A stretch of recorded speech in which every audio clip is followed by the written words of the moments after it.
Bonjour tout le monde, Moadim et Simcha, Chagim Ouzmanim Sasson. Nous sommes maintenant dans la fête de Sukkot, une fête très très joyeuse et très heureuse. Et je voulais juste partager avec vous un petit concept. C'est quoi cette idée de Sukkot? De sortir dehors, dans une cabane, comme les gens ils l'appellent, et d'aller là-bas et de dormir, de manger. Et des fois il fait froid, et des fois il y a des moustiques. Alors c'est quoi cette idée de sortir de chez nous pour 7 jours? Alors, on sait que dans la Gemara, il y a deux raisons pourquoi c'est amené, pourquoi on fait la fête de Sukkot. La première raison, c'est amené par Rabbi Elazar. Rabbi Elazar, il dit qu'on fait la fête de Sukkot parce que Hachem nous a protégés. Quand on était dans le Midbar, il y avait des nuages qui nous protégeaient de toutes les directions. De la même façon qu'il nous a protégés, là, on fait la Soukha pour dire que c'est Akadosh Baruch Hu qui nous protège. Et l'autre raison de Rabbi Akiva qui dit que on a vraiment vécu dans des soukhotes, on a vraiment vécu dans des cabanes dans le désert, et Hachem nous a subvenu à tous nos besoins, et voilà pourquoi on fait la fête de Sukkot. Mais dans tous les cas, on voit qu'il y a une idée qui ressort de ça. Et c'est quoi cette idée? C'est l'idée que quand on sort de chez nous, on se rappelle qu'il y a un roi du monde, il y a un maître, il y a un boss. Et si le roi, il décide qu'on va avoir qu'on a besoin, il nous donne ce qu'on a besoin, il nous donne la bracha, alors on va avoir. C'est-à-dire que c'est pas, ah, si je fais ça, si je travaille, si je fais ce business, et si je fais cette chose. Non, c'est pas ça, c'est Hachem, il est en contrôle. De la même façon que la fourmi, elle mange, toi aussi, tu vas manger. De la même façon que le hindou qui fait sa avodah zara, il mange et il a ce qu'il faut, toi aussi, tu vas avoir ce qu'il faut. Et non seulement tu vas avoir beaucoup plus, parce que tu fais les mitzvot. Il y a une anecdote dans la Gemara, dans Maseret Makot, où il y avait Rabbi Akiva, il était avec ses camarades, des autres grands rabbins, et ils étaient en route vers Rome, et ils ont vu le Beth Amikdash tout détruit, et ils ont vu les renards rentrer dedans. Ils se sont rappelés du verset, et il y avait des rabbinim, ils ont pleuré, ils ont dit, waouh, ce verset il s'est accompli, que des renards sont venus dans notre Beth Amikdash. Et Rabbi Akiva était en train de rigoler. Rabbi Akiva, alors, les rabbinim, ils ont dit, pourquoi tu rigoles? Et Rabbi Akiva, il dit, pourquoi tu pleures? Ils ont dit, non, on pleure, parce que cette prophétie s'est réalisée. Rabbi Akiva, il a dit, moi je rigole parce que si cette prophétie s'est réalisée, c'est sûr que la prophétie que le Beth Amikdash va être reconstruit va aussi se réaliser. Après, plus tard, quand ils sont arrivés à Rome, il y avait une grande fête, un grand carnaval, et tout le monde était joyeux avec de la nourriture et du vin, et tout le monde était content, et tous ces gens qui faisaient leur avodah zara, ils se prosternaient aux idoles et tout, eux, ils faisaient la fête. Et nous, pendant ce temps, les Juifs, on était en train on avait besoin de demander de la miséricorde du César.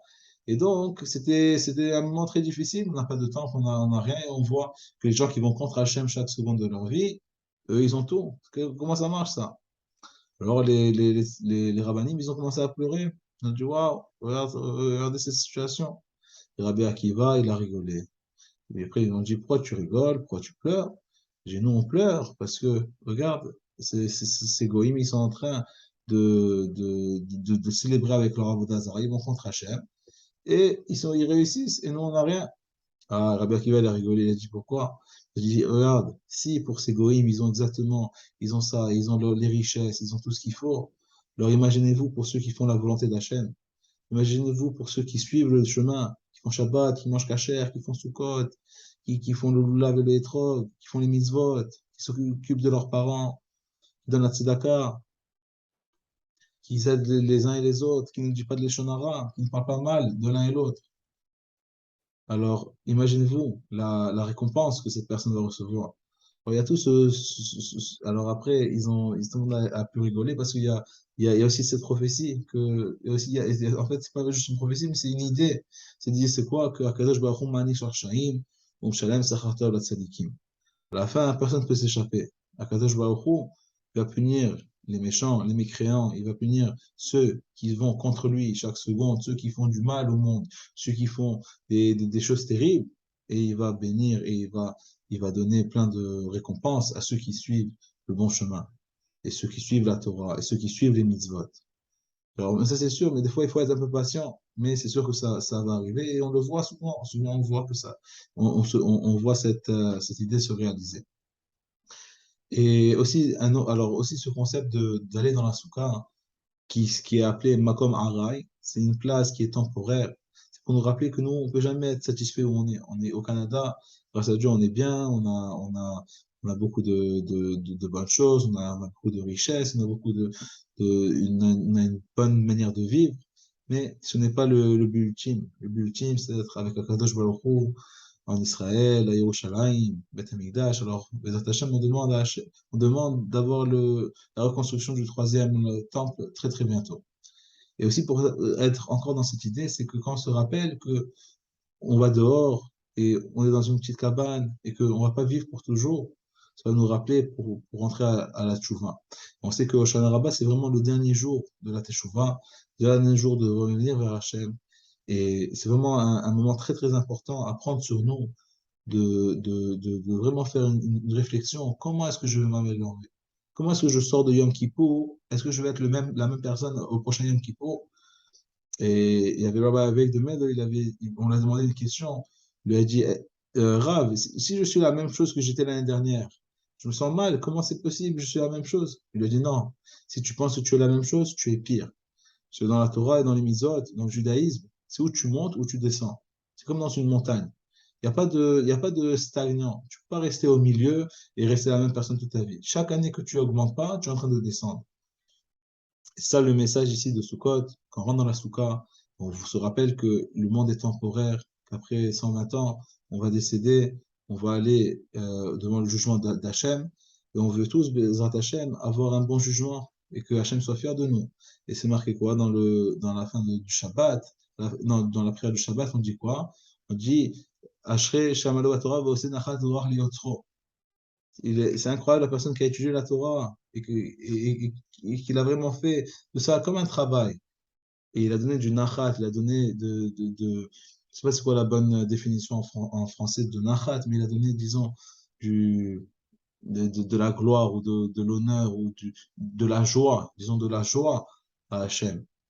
Alors, je vous souhaite tous un Moadim Simcha, une bonne fête de Sukkot. Si vous n'avez pas encore fait le lulav ou le etrog, vous devez aller le faire, demander à des amis de venir dans la Soukha et vraiment prendre ce moment pour se rappeler que ici c'est temporaire.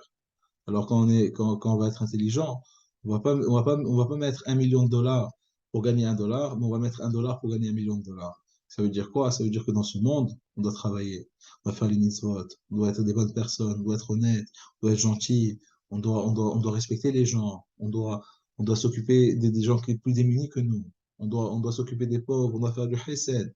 Alors toutes ces choses ensemble qui combinent, tout ça c'est des mitzvot de la Torah.